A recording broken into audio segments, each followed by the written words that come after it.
નમસ્કાર વિદ્યાર્થી મિત્રો, આલ્ફા વિદ્યા સંકુલ મેંદરડા આપનું સ્વાગત કરે છે. વિજ્ઞાન અને ટેકનોલોજી 80 માર્કના પેપરો કઈ રીતે લખવા, કેટલું લખવું એની સમજ તમને અહીંથી આપવામાં આવશે. તમને ખ્યાલ છે આપણા પેપરનો ડી વિભાગ, અને ડી વિભાગ એટલે 4 માર્કના 5 ક્વેશ્ચન. એટલે આપણે સમય નહીં બગાડીએ, પણ સીધા સોલ્યુશન ઉપર આવશું. જેમ કે પ્રશ્ન પેપર 1નો 47 નંબરનો ક્વેશ્ચન છે, પીએચ માપક્રમની સમજૂતી આપી મનુષ્યના પાચન તંત્રમાં પીએચનું મહત્વ સમજાવો. પ્રશ્ન તમારી સમક્ષ છે. હવે જુઓ, આ પ્રશ્ન 4 માર્કમાં પૂછ્યો તો એનો મતલબ એમ કે એને 2 માર્કમાં પૂછ્યું છે પીએચ માપક્રમ, અને 2 માર્કમાં પૂછ્યું છે મનુષ્યના પાચન તંત્રમાં પીએચનું મહત્વ. એટલે તમારે આ પ્રશ્ન શોર્ટ કરીને લખવાનો છે. ઓકે, તો તમને ખબર છે કે પીએચ માપક્રમ, તો પહેલા તો પીએચ એટલે શું એ આપણને ખબર હોવી જોઈએ. યાદ રાખજો, પીએચ લખો એટલે પી સ્મોલ હોવો જોઈએ, એચ કેપિટલ હોવો જોઈએ. પોટેન્સ ઓફ હાઇડ્રોનિયમ આયન, યાની કે પહેલા આપણે એમ કહેતા પોટેન્સ ઓફ હાઇડ્રોજન આયન. આપણને ખ્યાલ છે એસિડિકતા માટે જવાબદાર H+ આયન હતો, H+ આયન. પણ ત્યારબાદ આપણને ખબર પડ્યું, ઘણા વર્ષો પછી ખબર પડી, બ્રોન્સ્ટેડ લોરી આપણને જે એસિડિકતા માટે જવાબદાર કોણ છે એની ચર્ચા કરી. તો હવે આપણે કહી છીએ કે એસિડિકતા માટે જવાબદાર છે H3O+ આયન. ખ્યાલ છે ને મિત્રો? આયનને શું કહેવામાં આવે છે? Hydronium ion. દ્રાવણની એસિડિકતા માટે જવાબદાર H+ આયન કયો તો પણ છે ને H3O+ આયન કયો તો પણ છે. પોટેન્સ ઓફ હાઇડ્રોજન આયન એટલે હવે એની ભાષામાં હું એમ કહીશ કે પોટેન્સ ઓફ હાઇડ્રોનિયમ આયન H3O+. તો મિત્રો, જલીય દ્રાવણમાં રહેલ H3O+ આયનની સાંદ્રતા નક્કી કરવા માટે ઉપયોગમાં લેવાતા માપક્રમને પીએચ માપક્રમ કહે છે. તો પહેલા તો પીએચ માપક્રમની વ્યાખ્યા આપશું આપણે કે જલીય દ્રાવણમાં રહેલ H3O+ હાઇડ્રોનિયમ આયનની સાંદ્રતા નક્કી કરવા માટે ઉપયોગમાં લેવાતા માપક્રમને પીએચ માપક્રમ કહે છે. બીજા પોઈન્ટમાં આપણે કહેશું કે પીએચ માપક્રમનો વિસ્તાર તમે જોઈ શકો છો, 0 થી શરૂ કરીને 14 સુધીનો હોય છે. આમ પીએચ માપક્રમનો વિસ્તાર 0 થી 14 સુધીનો હોય છે. તમે એ પણ ભણી ગયા છો કે 0 એટલે ખૂબ જ એસિડિક અને 14 એટલે ખૂબ જ બેઝિક. તો પીએચ વિશે તમે આટલી માહિતી આપી દીધા પછી હવે તમારે રજૂ કરવાનું છે તટસ્થ દ્રાવણની પીએચ, એસિડિક જલીય દ્રાવણની પીએચ અને બેઝિક જલીય દ્રાવણની પીએચ. તો આટલું કર્યા પછી આપણે આગળ વધીએ. તો પહેલા આપણે તટસ્થ જલીય દ્રાવણની પીએચ વિશે વાત કરશું. કેવા જલીય દ્રાવણની પીએચ? તટસ્થ જલીય દ્રાવણની પીએચ. તમને ખ્યાલ છે દ્રાવણ એસિડિક, બેઝિક અને તટસ્થ 3 પ્રકારના જલીય દ્રાવણ હોય છે. હમણાં જ મેં તમને કીધું કે પીએચ માપક્રમનો વિસ્તાર 0 થી 14 સુધીનો હોય છે. આમ મિત્રો, તટસ્થ જલીય દ્રાવણમાં H3O+ આયનની સાંદ્રતા કાઉન્સમાં દર્શાવાય છે અને OH- આયનની સાંદ્રતા સમાન હોય છે. એટલે શબ્દમાં લખો, તમને એ ખ્યાલ છે એસિડિકતા માટે જવાબદાર છે H3O+ હાઇડ્રોનિયમ આયન, બેઝિકતા માટે જવાબદાર છે OH- હાઇડ્રોક્સાઇડ આયન. તો મિત્રો, જો કોઈ પણ દ્રાવણ તટસ્થ હોય, નો એસિડિક, નો બેઝિક, તો એમાં બંનેની સાંદ્રતા સમાન હોય છે. તમારા નોલેજ માટે એ સાંદ્રતા 10⁻7 મોલર જેટલી હોય છે. હા, લખવાનું નથી 10⁻7 મોલર. એનો મતલબ એમ કે તટસ્થ જલીય દ્રાવણમાં H3O પ્લસ અને OH- આયનની સાંદ્રતા સમાન હોય છે અને એના જલીય દ્રાવણની pH કેટલી હોય છે? 7. આમ જો કોઈ પણ જલીય દ્રાવણની pH 7 હોય તો તમારે નક્કી સમજી લેવાનું કે એ દ્રાવણ કેવું છે? તટસ્થ. તો લ્યો આ આપણે ચર્ચા કરી છે ની તટસ્થ જલીય દ્રાવણની.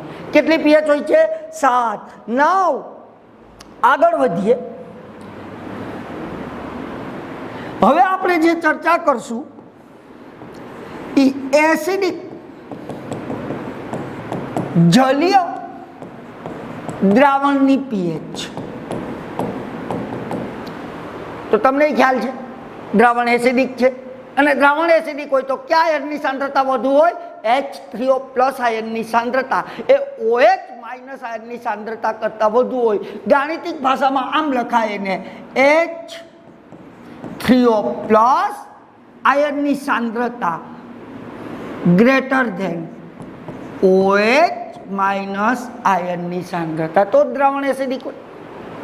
અને આ દ્રાવણની pH નું મૂલ્ય 7 કરતા ઓછું હોય છે.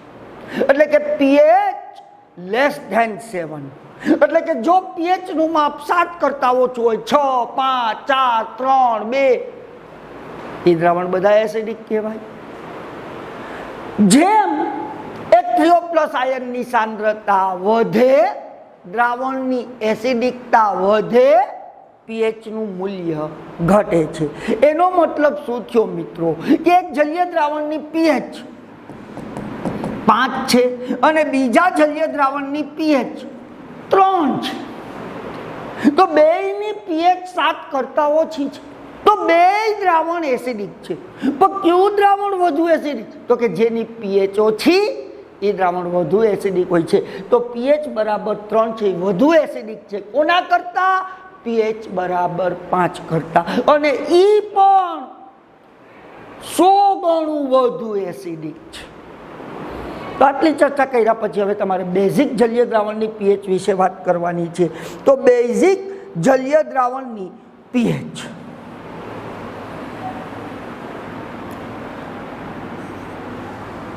બેઝિક જલીય દ્રાવણની pH એના વિશે વાત કરો. દ્રાવણ કેવું છે? બેઝિક. કોની સાંદ્રતા વધુ હશે? OH- આયનની. તો શબ્દમાં પહેલા લખો કે બેઝિક જલીય દ્રાવણમાં OH- આયનની સાંદ્રતા કોના કરતા? H3O પ્લસ આયનની સાંદ્રતા કરતા વધુ હોય છે. એટલે કે તમે આમ લખી શકો છો OH- આયનની સાંદ્રતા ગ્રેટર ધેન કોના કરતા? H3O plus. અને આવા દ્રાવણની pH નું મૂલ્ય મિત્રો 7 કરતા વધુ હોય છે. એટલે કે pH ગ્રેટર ધેન 7. તો આના પરથી શીખાશું, જો pH 7 તો દ્રાવણ તટસ્થ, જો pH 7 કરતા ઓછી દ્રાવણ એસિડિક, pH 7 કરતા વધુ દ્રાવણ બેઝિક. હવે દ્રાવણમાં જેમ OH- આયનની સાંદ્રતા વધે એમ દ્રાવણની બેઝિકતા વધે છે અને એની pH નું મૂલ્ય પણ વધતું જાય છે. જસ્ટ એક જલીય દ્રાવણની pH 9 છે અને બીજા જલીય દ્રાવણની pH 12 છે. યાદ રાખજો, બે જલીય દ્રાવણની pH 7 કરતા વધુ છે. તો બે જલીય દ્રાવણ કેવા હશે? બેઝિક છે. પણ જેનું pH વધુ એ વધુ બેઝિક હોય છે. આમ 9 pH વાળા જલીય દ્રાવણ કરતા 12 pH વાળું જલીય દ્રાવણ વધુ બેઝિક હોય છે. 1000 ગણું વધુ બેઝિક હોય છે. તો બસ આટલી માહિતી તમે શેમાં આપી દીધી? pH માપક્રમમાં. હવે તમારે જવાનું છે pH નું મહત્વ, આપણા પાચન તંત્રમાં pH ના મહત્વ ઉપર જવાનું છે. તો ખોરાકના પાચનમાં પીએચનું મહત્વ. તમને ખ્યાલ છે મિત્રો, આપણે જમીએ છીએ, ખોરાક મુખમાંથી અન્નનળીમાં થઈને સીધો જઠરમાં પ્રવેશે છે. આમ મિત્રો, જ્યારે ખોરાક ક્યાં પ્રવેશે છે? જઠરમાં. ત્યારે જઠરમાં આવેલી જઠર ગ્રંથિઓમાંથી શેનો સ્ત્રાવ થાય છે? મંદ, HCl, મંદ હાઇડ્રોક્લોરિક એસિડનો સ્ત્રાવ થાય છે. આ એસિડ કોની સાથે ભળે છે? આપણા ખોરાક સાથે ભળે છે, એટલે ખોરાક એસિડિક બને છે. આ એસિડિક બનવું જરૂરી હતું, કારણ કે જઠરની અંદર રહેલા પાચક ઉત્સેચકો એસિડિક માધ્યમમાં કાર્ય કરે છે. પેપ્સિન, આપણા ઉત્સેચકનું નામ નથી લખવાનું પેપ્સિન, પણ આપણે કહેવાનું છે કે આ જઠર રસને કારણે ખોરાક એસિડિક બને છે. અને તમને ખબર છે, જો ખોરાક એસિડિક બને તો પીએચનું મૂલ્ય ઘટે છે. અને પીએચનું મૂલ્ય ઘટે છે તો ખોરાકનું પાચન સહેલાઈથી થાય છે. આમ ખોરાકના જઠરની વાત કરું, જઠરમાં ખોરાકના પાચન માટે, ખાસ પ્રોટીનના પાચન માટે પીએચનું મૂલ્ય ઓછું હોવું જોઈએ. અને ઓછું થાય એટલા માટે જ આપણા જઠરમાંથી મંદ હાઇડ્રોક્લોરિક એસિડનો સ્ત્રાવ થાય છે. પરંતુ મિત્રો, જો આપણે વધુ માત્રામાં આહાર લઈએ, જેને અપચો કહેવાય, હટી હટીને ખાધું હોય, ખાસ તેલ ઘી જેવા પદાર્થો, પ્રોટીન, માંસ, માછલી, ઈંડા, આવો હેવી ખોરાક આપણે ખાધો હોય તો સ્વાભાવિક છે આવા ખોરાકના પાચન માટે જઠરમાં હાઇડ્રોક્લોરિક એસિડ વધુ માત્રામાં ઉત્પન્ન થાય. કારણ કે તમે વધુ ખોરાક ખાધો છે, હેવી ખોરાક ખાધો છે, પ્રોટીન ચરબીયુક્ત ખોરાક વધુ ખાધો છે, તો એના પાચન માટે જઠરે હાઇડ્રોક્લોરિક એસિડ વધુ માત્રામાં ઉત્પન્ન કરે છે. અને વધુ માત્રામાં હાઇડ્રોક્લોરિક એસિડ ઉત્પન્ન થાય તે આપણા માટે નુકસાનકારક છે. જેને લીધે મિત્રો આપણા જઠરની અંદર બળતરા થાય છે, જઠરની અંદર દુખાવો થાય છે, અપચો કહેવાય. આ અપચાની પરિસ્થિતિમાં જઠરમાં હાઇડ્રોક્લોરિક એસિડ વધુ માત્રામાં ઉત્પન્ન થાય છે, જઠરમાં બળતરા થાય છે, જઠરમાં દુખાવો થાય છે. આ સમસ્યાને એસિડિટી કહે છે. ઘણીવાર આપણે આવો શબ્દ સાંભળ્યો હશે, એસિડિટી થઈ, પેટમાં દુખે છે. ઘણાને છાતીની વચ્ચેના ભાગમાં દુખતું હોય, જઠરિયા છે. આમ એસિડિટી માટેનું મુખ્ય કારણ જઠરમાં વધુ માત્રામાં ઉત્પન્ન થતો હાઇડ્રોક્લોરિક એસિડ. વધુ માત્રામાં હાઇડ્રોક્લોરિક એસિડ શું કામ ઉત્પન્ન થયો વધુ? તો કે આપણે ખોરાક, પ્રોટીન અને ચરબીયુક્ત ખોરાક વધુ માત્રામાં લીધો છે એટલે. તો હવે આ એસિડિટીનો ઉપચાર શું? કોને લીધે એસિડિટી થઈ છે? એસિડને લીધે થઈ છે. તો તમને ખ્યાલ છે, એસિડને દૂર કરવા માટે તમારે બેઝિક પદાર્થનો ઉપયોગ કરવો જોઈએ. બેઝિક પદાર્થ. અને આ બેઝિક પદાર્થ તરીકે, આમ એસિડિટીના ઉપચાર માટે બેઝિક પદાર્થનો ઉપયોગ કરવામાં આવે છે. આવા પદાર્થોને એન્ટાસિડ કહે છે. એન્ટાસિડ, એન્ટી એસિડ, એસિડની વિરુદ્ધના પદાર્થોને. એસિડની વિરુદ્ધના પદાર્થો તો ક્યાં હોય? બેઝિક.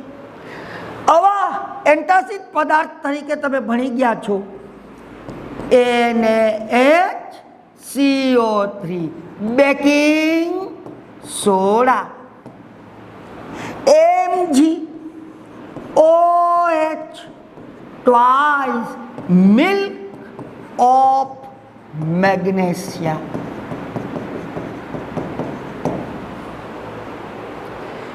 NaCO3 રાસાયણિક નામ શું છે? Sodium hydrogen carbonate. સામાન્ય નામ શું છે? Baking soda. કેવો પદાર્થ છે? બેઝિક પદાર્થ છે. MgOH ટ્વાઇસ રાસાયણિક નામ શું છે? Magnesium hydroxide. એને કહેવામાં સામાન્ય નામ છે મિલ્ક ઓફ મેગ્નેશિયા. બોર્ડમાં પૂછાઈ ગયું મિલ્ક ઓફ મેગ્નેશિયા. આ બેઝિક પદાર્થ છે. આ બેઝિક પદાર્થ તમે પીશો, બેઝિક પદાર્થ લીધો, જઠરમાં જશે, જઠરમાં તો વધુ પ્રમાણમાં HCl શું કરશે તો કે આ એસિડ આ બેઝ ભેગા થાય, તટસ્થીકરણ થાય. એસિડ બેઝની અસર નાબૂદ કરે, બેઝ એસિડની અસર નાબૂદ કરે, જેને લીધે આ બેઝિક પદાર્થ એન્ટાસિડ પદાર્થ લેવાથી જઠરમાં HCl નું પ્રમાણ ઘટે છે અને તમને એસિડિટીમાં રાહત મળે છે. તો મિત્રો આ 4 માર્કનો પ્રશ્ન આપણે 2 ભાગમાં સમજ્યા. પહેલા ભાગમાં pH માપક્રમ, જેમાં આપણે 3 દ્રાવણો વિશે વાત કરી, તટસ્થ જલીય દ્રાવણ, એસિડિક જલીય દ્રાવણ, બેઝિક જલીય દ્રાવણ, અને ત્યારબાદ પાચન તંત્રમાં pH નું મહત્વ. તો આ 4 માર્કનો પ્રશ્ન 2 માર્કમાં તમારે ટૂંકમાં લખવાનો પ્રયત્ન કરવાનો મિત્રો. આભાર.